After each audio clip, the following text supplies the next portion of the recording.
hagámoslo pasar a Martín, que no pudo pasar la vez pasada, ¿no? Martín, hola. Hola, hola. Sí, sí, ¿me escuchás? Sí, te escucho bastante bien. ¿Vos me escuchás bien? Sí, sí, sí, te escucho, te escucho. Ah, No había perfecto. podido entrar la vez pasada, así que te hacemos entrar. ¿Cómo estás? ¿De dónde nos hablas? ¿De Argentina? Desde Argentina, Sí, desde la provincia del Chubut.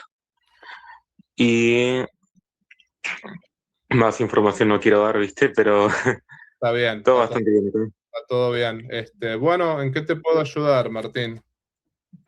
No, bueno, tenía un par de preguntas más que nada. Estaba buscando una charla, más que nada, con un par de preguntas. Mira, yo como tal soy un ortodoxo, más de corazón que en la práctica, puesto que en el lugar donde yo vivo no hay ningún tipo de parroquia, pero mi corazón está ligado a la Iglesia Ortodoxa después de haber estudiado un poco, Ujú.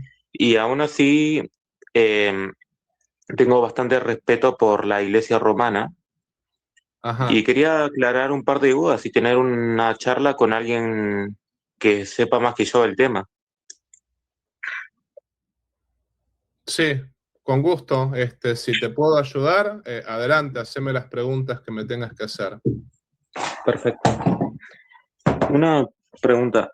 Con respecto a la teoría de San Agustín, no sé, padre, pero usted sabrá, en cualquier caso le digo que en la Iglesia Ortodoxa el, no tenemos la doctrina del pecado original, Ajá, puesto que no creemos que haya una culpa heredada de Adán, ajá. sino que es más un estado de corrupción que él le heredó a la tierra, que nos privó de la gracia de Jesucristo.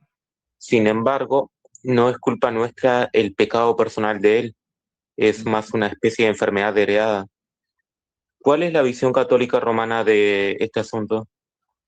Bueno, lo que dice la Sagrada Escritura es que por un hombre entró el pecado en el mundo. Es bien clara al menos la Sagrada Escritura, pero justamente lo que la Iglesia Católica cree es que se hereda una culpa original y ese es el motivo principal por el cual Cristo tiene que hacerse hombre y redimirnos, porque en Adán estaba representada toda la humanidad y por lo tanto toda la humanidad pecó en Abraham y está basada además, digamos, de algunos santos padres, pero sobre todo está en la escritura que dice, bueno, que por un hombre entró el pecado en el mundo.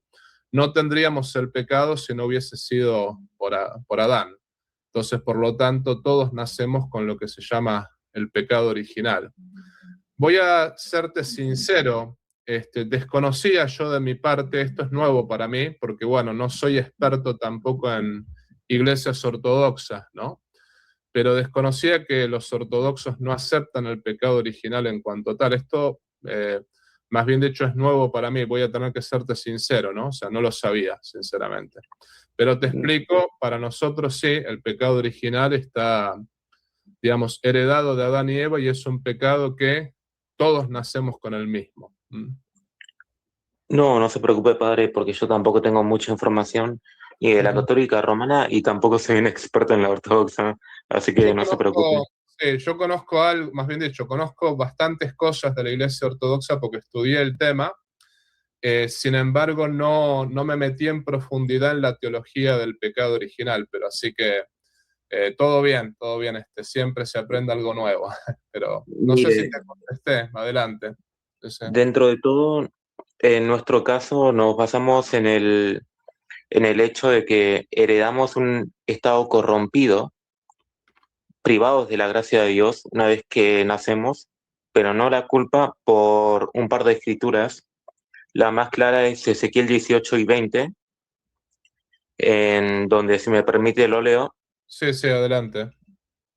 El alma que peque, eso morirá. El hijo no cargará con la iniquidad del padre, ni el padre cargará con la iniquidad del hijo. La justicia del justo será sobre él, y la maldad del limpio será sobre él. Además de que dentro de todo nos basamos en algunos padres de la iglesia antigua, sin embargo tampoco podría decirte con tanta precisión cada una de las opiniones que tuvo uno de ellos. Sí, bueno, lo que te puedo decir es que ese pasaje de Ezequiel se refiere a pecados personales. Los pecados personales no se heredan.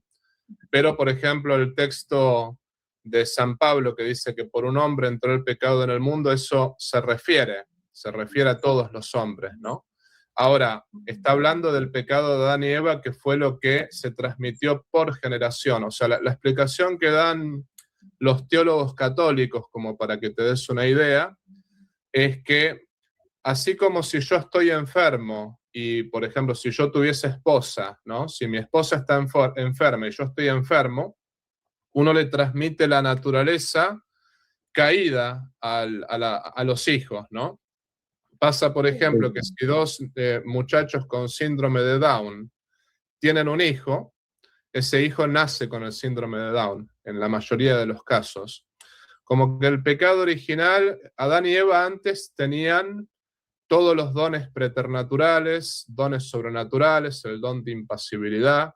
Ellos no podían morir, ellos no podían sufrir, inclusive tenían todas las pasiones ordenadas. Lo que tenían era la libertad, que con la libertad podían hacer abuso de ella o podían realmente hacer las cosas bien. Y cuando decidieron pecar, es ahí cuando esta naturaleza se enferma, en el sentido de ellos pierden los dones preternaturales, los dones sobrenaturales, y como que los hijos de ellos heredan esa naturaleza enferma, esa naturaleza con el pecado, esa naturaleza pecadora. Si Adán y Eva hubiesen tenido hijos antes del pecado, sus hijos hubiesen nacido, digamos, con la gracia, con los dones preternaturales, pero ellos transmitieron la naturaleza que tenían. Es un poco como lo vemos nosotros, ¿no? Y digamos, siempre en esta explicación, teólogos como el cardenal Cafarra, el padre Miguel Ángel Fuentes, explican, bueno, cómo se transmite el pecado original, se transmite por generación, más que nada es eso. Ahora, es la naturaleza pecadora lo que se transmite. Ciertamente que después los pecados que cometen los padres no se transmiten a los hijos, porque ya son pecados personales, ¿no? Que, digamos, cada uno paga por su propia culpa. Entendido. Ahora quería hacer una pregunta sin afán de ofender o sin afán de provocar. Cualquier cosa me puedes avisar. Soy provocador yo también, así que quédate tranquilo. No, bueno, no Ah, se pero preocupe. me encanta que tengamos una conversación amena, así que tranquilo, ¿no? No soy una persona que te va a ladrar, quédate tranquilo. Perfecto, padre, Adelante. porque esa discusión no la podría ganar. Bueno, hablando desde la misericordia de Dios, entendemos a Dios el Padre y a toda la Santísima Trinidad en conjunto como plenamente buenos. ¿Cómo explicaría usted que cómo se podría justificar el hecho de que por un pecado que personalmente ni usted ni yo hemos cometido, estemos, eh, seamos culpables de aquel pecado que no cometimos? Entiendo la teología, pero es más una pregunta existencial más que teológica.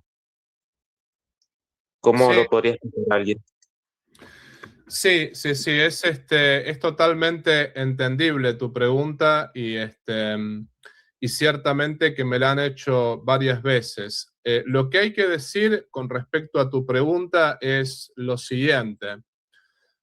Dios podría haber hecho las cosas de otra manera, podría haber dicho, bueno, a ver, Adán y Eva pecaron y transmitieron el pecado a toda la humanidad.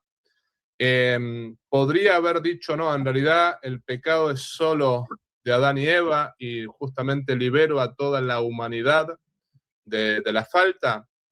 Ciertamente que podría haberlo hecho así, podría haber agarrado y haber perdonado al hombre inmediatamente, y eso lo podría haber hecho, ¿no? Ahora bien, hay una cosa que Dios no hizo, y es en concreto liberar a toda la humanidad de ese pecado, ¿no? Lo que hay que pensar es lo siguiente. Voy a ponerte un ejemplo de los Estados Unidos porque es donde estoy yo aquí, ¿no? Es lo que vivo. Por ejemplo, Adelante. acá en los Estados Unidos, si yo tengo una deuda y yo tengo un heredero en la casa, ¿no? Ese heredero hereda mi deuda, porque así es la ley. Por ejemplo, si el banco no me puede pedir a mí el dinero porque yo estoy muerto, bueno, el banco quiere cobrar su dinero, el banco quiere cobrar su falta, o sea, lo que realmente le falta, ¿no? Hay una cuestión de justicia ahí, justamente alguien tiene que pagar por lo que no pagó el deudor. Entonces, ¿quiénes pagan? Y pagan los herederos, ¿no? Si el deudor estaba pagando esta casa, murió y resulta que los herederos están vivos, el banco dice, bueno, yo la plata la quiero. Entonces, por lo tanto, necesito que esa plata sea pagada. En el caso de la ofensa a Dios, estamos hablando de una ofensa infinita que el hombre no podría pagar nunca. O sea, no es nada comparado con lo que es la ofensa a un banco. Por ejemplo, acá en Estados Unidos, vos le pegás un puñetazo en la cara a un ciudadano común y vas preso por 4 horas, una cosa así, ¿no? No vayas a tocar al gobernador o no No, vayas no. a al presidente, por ejemplo, porque ahí ya la cosa, ahí se pudre todo. Bueno, Dios es infinito y la falta del hombre requería un castigo infinito desde ese punto de vista. Entonces Dios permitió que la culpa se pasara para que el hombre tomase conciencia de lo que significa el pecado y de lo que significa la ofensa a Dios. Porque si no, digamos, el hombre no hubiese tomado conciencia. De hecho, hoy en día lo que sucede es que la gente no toma conciencia de cuán grave es un pecado contra Dios, cuán grave es una blasfemia, por ejemplo.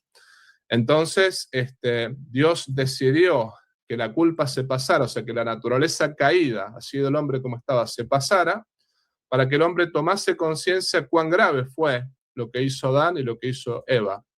Y al mismo tiempo, hay teólogos que dicen que esa culpa del hombre permitió también que venga el mayor de los bienes, que Dios se hiciera hombre y que Dios muriese en la cruz por nosotros, porque como dijimos recién, el hombre no podía pagar nunca la falta. Si Dios no se hacía hombre y si Dios no moría en la cruz, el hombre hubiese estado condenado para siempre. Entonces, esa falta del hombre, ese mal que el hombre cometió, fue la causa de la mayor bendición, la bendición más grande que pudimos haber tenido, que es que realmente nuestro Señor Jesucristo, el Dios hecho hombre, haya derramado su sangre por nosotros. Entonces, como dice Santa Teresa de Ávila, ¿no? Bendita culpa, no lo dice porque es bendita la culpa, sino lo dice de manera retórica, ¿no? Bendita Trajo culpa, la bendición. tal bendición. O sea, como diciendo realmente, gracias a esa culpa, Dios se hizo hombre, Dios se hizo uno de nosotros, Dios nos redimió y Dios nos concedió innumerables gracias como justamente la gracia de los sacramentos, la gracia del perdón, la gracia de sentirnos perdonados, por ejemplo, ¿no? Entonces, bueno, todo el tema del pecado original hay que acordarse, concluyo con esto, hay que acordarse que no deja de ser un misterio. O sea, acá estamos hablando de las razones de conveniencia. Hay razones de conveniencia de por qué Dios permitió lo que permitió. Ahora, es el misterio de iniquidad, que es un misterio. Entonces, ciertamente Dios podría haber hecho las cosas de 1000 maneras. Eligió esta manera para que el hombre tomase conciencia de la gravedad del pecado, porque si no, el hombre no se hubiese dado cuenta cuán grave es una falta contra él, ¿no? Entendido. No, me hace mucho sentido. Nunca había pensado, nunca lo había visto de esa forma, de que es gracias al pecado original que un día Jesucristo llegó a la tierra. Eso honestamente nunca lo había pensado. Ahora quiero hacer las preguntas un poco más rápidas, así ya después dejo tiempo para los demás. Pasamos de vuelta con la siguiente. Sí. ¿Qué opina usted? ¿Qué pasa con la gente que no está en comunión con Roma? Por ejemplo, está el Concilio de Florencia, que si no mal recuerdo, decía que aquellos que no estén en comunión con Roma, incluso que hayan derramado sangre propia, supongo yo, que por Dios, por Cristo, no pueden heredar el reino de los cielos porque únicamente es a través de la Iglesia romana. No sé si este concilio ya no aplica, pero bueno, ¿qué opina usted que pasa con ya sea los protestantes, los ortodoxos o hasta incluso la gente que pertenece a, y perdone la palabra, algunas sectas evangélicas? Sí, sí, sí. Bueno, vamos a decir una cosa. Yo me planteé durante mucho tiempo el hacerme ortodoxo, ¿no? Te aclaro. Porque para mí el tema del papado y el tema de la primacía del papa fue un tema muy complicado. Muy, muy complicado porque realmente uno veía la historia y uno veía que realmente hubo papas terribles, ¿no? Esa es la realidad. Y no lo vamos a negar. Yo simplemente entendí después que el Papa no tiene que ser impecable. El Papa es infalible en determinadas circunstancias, pero en circunstancias muy precisas, no todo el tiempo, ¿no? Y eso justamente a mí me resultó coherente. Además, bueno, estudiando la historia llegué a la conclusión de que la Iglesia Católica tiene la razón, al menos estoy convencido de eso. Pero voy a tu pregunta, ¿no? Acá los ortodoxos son los más cercanos a nosotros, o sea, la diferencia para mí la verdadera apologética es entre ortodoxos y católicos, porque bueno, después el protestantismo, las sectas y toda esa cuestión, Es un desastre. yo tengo mucho respeto por amigos míos protestantes, pero es un desastre, o sea, sí, para mí ya es bien claro que no tienen la verdad. Para mí la verdadera apologética es entre católicos y ortodoxos. O sea, yo pienso que nosotros estamos desde el inicio, nosotros tenemos sucesión apostólica y entre nosotros puede haber una verdadera apologética porque estamos cercanos, pese a nuestras diferencias, ¿no? Estamos cercanos. Yo Claro. particularmente sostengo todo lo que la Iglesia Católica cree. La Iglesia Católica vos decís romana, bueno, romano es un rito, nosotros creemos que el rito romano, como dice San Ignacio de Antioquía en su carta a los romanos, la iglesia romana es la que preside en la caridad a todas las demás iglesias, pero supongo que sabés, la iglesia católica tiene 24 ritos, y justamente Ujú. esos 24 ritos, los que no son ortodoxos, sino que son de rito oriental, es lo mismo que los ortodoxos, pero en comunión con el Papa, ¿no? Esa es la diferencia. Nosotros nos declaramos, yo soy católico romano, pero por ejemplo, tengo sacerdotes amigos que son católicos bizantinos o greco-católicos, y ellos sí tienen al romano pontífice como cabeza, pero sin embargo, bueno, no son romanos propiamente, ¿no? Entonces, cuando nosotros hablamos de Iglesia Católica, nos referimos a los 24 ritos, aunque el rito romano, el rito latino, es el rito que preside en la caridad a las demás iglesias. Eh, Prácticamente nosotros creemos que sí, que fuera de la Iglesia Católica no hay salvación. Ahora, eso hay que entenderlo bien. O sea, la persona que tiene ignorancia invencible, no sé si escuchaste acerca de esto, pero la persona que tiene No. ignorancia invencible, ¿qué significa? Que uno está convencido de que uno está en la verdad pese a que está en el error. Te voy a poner un ejemplo, ¿no? Este es un caso real, matate de risa, pero es un caso real. había, había dos personas que eran dos gemelas, dos mujeres gemelas. ¿Qué pasó? Una de las gemelas secuestra a su hermana y se va a vivir con el marido de la hermana. Y el marido de la hermana no se da cuenta en el momento que no era su esposa y hasta tuvo relaciones con ella. Después la cosa saltó al poco tiempo, metieron presa a esta mujer, bueno, fue todo un lío. Ahora, ¿cometió adulterio este hombre al acostarse con la hermana de la esposa? Sí, objetivamente hablando, sí. pero el hombre tenía ignorancia invencible, o sea, el hombre no sabía que no era la esposa, porque tampoco tenía conocimiento de una hermana gemela, era una hermana que se pelearon tanto que justamente estaban separadas, ¿no? Era como que la esposa le había negado que tenía otra hermana porque prácticamente la había sacado de su vida, ¿no? Bueno, es una historia muy rara, pero es una historia real. No lo puedo creer. Una historia súper complicada. Cometió adulterio este hombre, objetivamente hablando, se acostó con una mujer que no es su esposa, objetivamente hablando. Ahora, el hombre no sabía que no era su esposa, porque era idéntica, y hasta pudo imitar cosas de la esposa que lo confundió, digamos, ¿no? Sí, cometió adulterio, pero no era la intención de él cometer adulterio. Es más, si hubiese sabido que no era la esposa, directamente hubiese llamado a la policía y la cosa ahí cambiaba, ¿no? Bueno, esto es una analogía. Algo parecido es lo que sucede con la persona que está en una religión falsa. Está en el error, pero sin embargo ama la verdad. Entonces, por ese amor a la verdad, es Jesucristo y la Iglesia Católica quien salva a esa persona. No su falsa creencia, sino Cristo y la Iglesia Católica, porque esa persona, si supiera que realmente está en el error, dejaría el error y abrazaría la verdad, ¿no? Y eso se aplica con todos los credos, desde la Iglesia Ortodoxa hasta los musulmanes.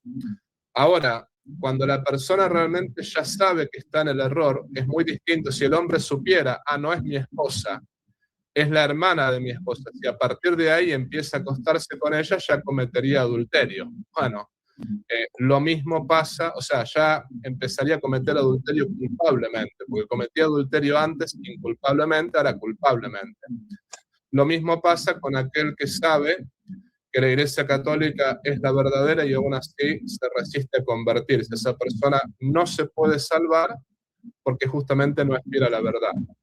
Esta es la fe de la Iglesia Católica con sus 24 ritos, y bueno, esto es lo que yo sostengo. No, entiendo.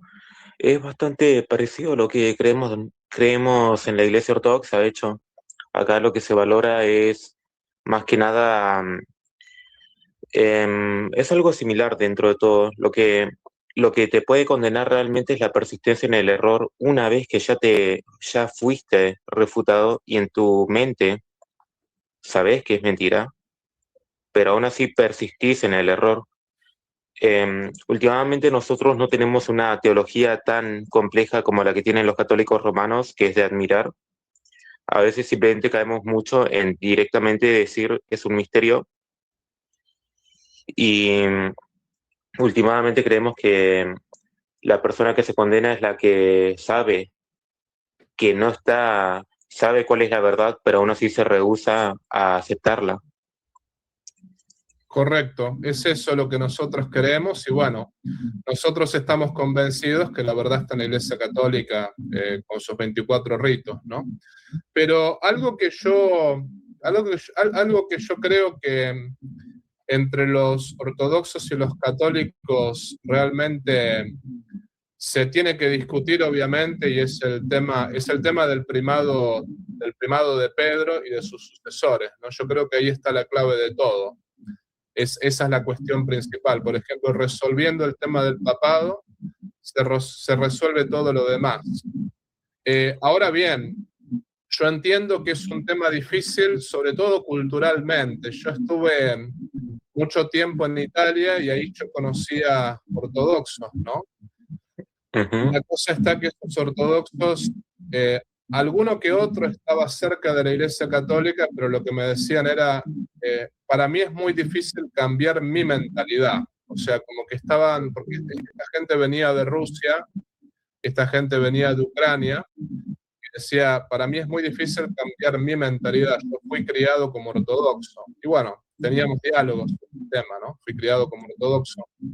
Pero sí, el primado de Pedro, el primado del Papa es lo que hay que conversar. Después, una de las cosas que yo rescato mucho de los ortodoxos es también aunque estoy en desacuerdo con que justamente rechacen al Papa, obviamente, pero sin embargo lo que rescato es que yo creo que buscan la verdad, porque yo me acuerdo que mientras estuvo el Papa Francisco como pontífice, hubo un patriarca ortodoxo, no me acuerdo ahora si fue el de Constantinopla, no me acuerdo exactamente cuál, pero que le mandó una carta al presidente Ordán de Turquía, donde le advertía de su condenación eterna y le decía que se haga cristiano, y lo conjuraba a hacerse de la iglesia ortodoxa. Y afirmaba, porque en esta iglesia está la verdad, en las iglesias ortodoxas está la verdad, y ojalá que usted no se condene para siempre, que se haga cristiano ortodoxo. Y yo decía, bueno, ojalá el Papa tuviese el coraje de hacer una cosa así, ¿no? Porque nosotros creemos y estamos convencidos de que la verdad está en nuestra iglesia, pero sin embargo a veces como que, no digo todos, pero muchos somos demasiado ecuménicos, y para mí el ser demasiado ecuménico es el problema, ¿no? Hay que ser ecuménico en el sentido, sí, hay que dialogar con personas que no creen lo mismo que nosotros, pero lo que decimos en la iglesia es para traerlos a la verdad católica, ¿no? Siempre libremente, porque la otra persona no le puedo poner una pistola en la cabeza y obligarla, no es la idea, ¿no? Siempre libremente. Pero el diálogo tiene que ser para buscar la verdad. Y cuando el diálogo es simplemente para decir todas las religiones son iguales, ahí hay un error muy grave, porque simplemente caemos en el relativismo religioso, y eso no es lo que predicó Jesucristo, ¿no? Pero yo admiré mucho al patriarca de Constantinopla por su valentía. Me pareció un hombre muy valiente, sinceramente, ¿no? No, es que ciertamente la verdad es que, y valga la redundancia, la verdad no se discute, la verdad no se negocia, la verdad es simplemente eso, es lo verdadero. Ujú. Justamente, sin afán de ofender también, yo también tuve unos problemas con el Papa Francisco, pese que es de mi país, sentía de que era bastante blando a la hora de ejercer esta verdad. Y esto no es algo único de la Iglesia Católica, ¿eh? Porque justamente el actual patriarca de Constantinopla, yo siento, y varios ortodoxos sentimos, que también cae en lo mismo, que por el afán de quedar bien, cae mucho en aflojar la mano a la hora de sostener la verdad. De hecho, allá, para que te des una idea, te voy a contar un temita. Hubo un problema contra el patriarca de Constantinopla y el patriarca de Moscú, porque el de Constantinopla canonizó una iglesia ucraniana que no era la verdadera iglesia ucraniana, puesto que la iglesia ucraniana está ligada al patriarcado de Moscú, pero los ucranianos, y esto fue antes de la guerra, los ucranianos siempre tuvieron como un problema con esto porque querían algo más independiente, más autónomo. Entonces, este papa, para quedar bien con el pueblo ucraniano, canonizó una iglesia que el propio pueblo ucraniano había creado, pero que no es la iglesia histórica de Ucrania. Y ahí hubo un problema porque este tipo de cosas se hacen en comunión. Se llama consejo, y entre la comunidad de los patriarcas de cada una de las iglesias autocéfalas se saca un veredicto. Sin embargo, Bartolomé, el nombre del actual patriarca de Constantinopla, no hizo esto y simplemente actuó por su propia mano. A esto lo tachamos, la gran mayoría de ortodoxos lo tachamos de un error de su parte, de un grave error. No es que hay una especie de rompimiento en la iglesia ortodoxa, son cosas que pueden pasar. Incluso ninguno de nuestros patriarcas o representantes es necesariamente perfecto. Lo que creemos es que la iglesia en su totalidad no puede caer en el error, nuestra Santa Iglesia Ortodoxa. Pero puede pasar que nuestros representantes caigan en este tipo de errores. Sí, sí, sí. De hecho yo tengo bien claro que los ortodoxos no creen no creen en la impecabilidad de los patriarcas. No creer en eso sería totalmente absurdo, siendo que el patriarca de Moscú, el anterior, por mucho tiempo fue hasta miembro de la KGB, así que eso realmente es así, ¿no? No, sí. Así que no, la impecabilidad no se cree ni del Papa ni tampoco de los patriarcas. La cuestión es la primacía de Pedro y la cuestión es, bueno, a ver si Pedro es la cabeza del colegio episcopal o si simplemente es el primero entre iguales. Esa es la discusión, ¿no? Y bueno, nosotros como católicos estamos convencidos de que es la cabeza del colegio episcopal, ¿no? Y es una discusión que lleva ya 1000 años, pero bueno, yo insisto y le insisto siempre a los protestantes, ¿no? Esta es la verdadera apologética con los ortodoxos, porque después el protestantismo ya es claro que es erróneo, aun cuando yo tengo amigos protestantes que los quiero mucho, pero es claro que es erróneo, ¿no? Y siempre No, sí. digo, los ortodoxos son como yo los llamo nuestros primos, ¿no? Aunque considero que están en el error ciertamente, pero hay una cosa que es muy bonita entre los ortodoxos y nosotros, y es que, digamos, venimos de los apóstoles, o sea, de los apóstoles hasta ahora estamos, digamos, ambos. Y es cuestión bueno, de buscar la verdad y de seguir adelante, ¿no? Así que ciertamente la conversación, el diálogo, la búsqueda de la verdad continuará y es cuestión simplemente de seguir buscando la verdad. Al fin y al cabo, yo rescato la unidad, sobre todo, o sea, no tenemos unidad, no, pero digo, rescato la unidad que tenemos, aunque nos falta unidad, pero la unidad en los apóstoles, o sea, tenemos sucesión apostólica, y eso ya es un gran paso, ¿no? La verdad que sí. De hecho, justamente en nuestra iglesia ortodoxa tenemos a uno de los patriarcas que desciende directamente de Pedro. Con esto no quiero insinuar nada, pero es el patriarca de la iglesia de Antioquía y hemos preservado grandemente esta sucesión ininterrumpida de patriarcas desde el día de hoy hasta los días de los 12 apóstoles.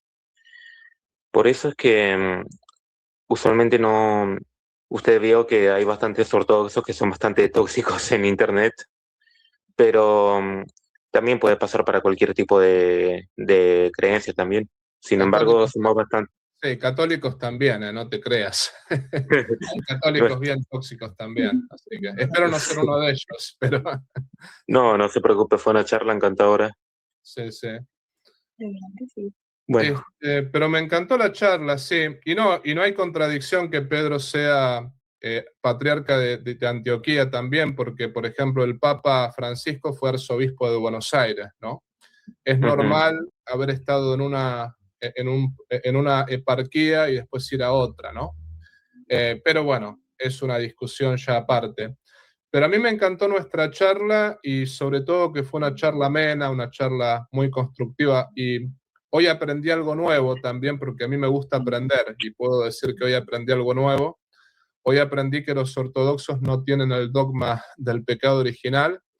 Eh, Mucha gente dirá, bueno, que un sacerdote no sepa eso. Bueno, la verdad que yo estoy más enfocado a otros temas, ¿no? Yo estudié la parte del pecado original en la Iglesia Católica. Yo conozco más otros temas, como por ejemplo me enfoqué más en el estudio del primado de Pedro, de toda esa cuestión, ¿no? Pero es bueno aprender de otros, así que te agradezco mucho por esta conversación. Y Martín, esta es tu casa, entra cuando quieras. ¿Mm? gracias, igualmente, gracias por el tiempo. Bueno, un saludo, padre. Abrazo grande y que la Santísima Trinidad te bendiga. ¿Mm? Gracias, igualmente. Chao, chao. Si te gustó el video, por favor ponle like, suscríbete a este canal, comparte este video y activa la campanita de la notificación.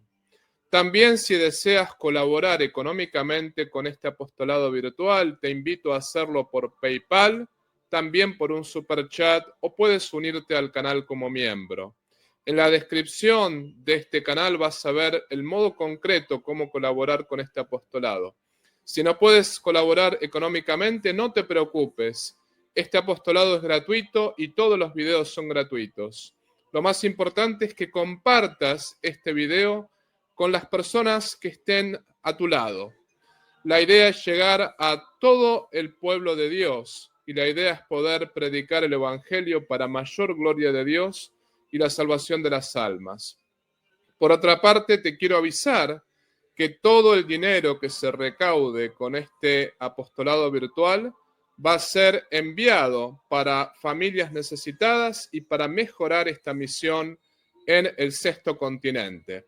Desde ya te agradezco por todo lo que puedas hacer por cada uno de nosotros. Y te pido también que reces por mí y yo rezo por ti. Viva Cristo Rey, viva la Virgen y viva el Patriarca San José.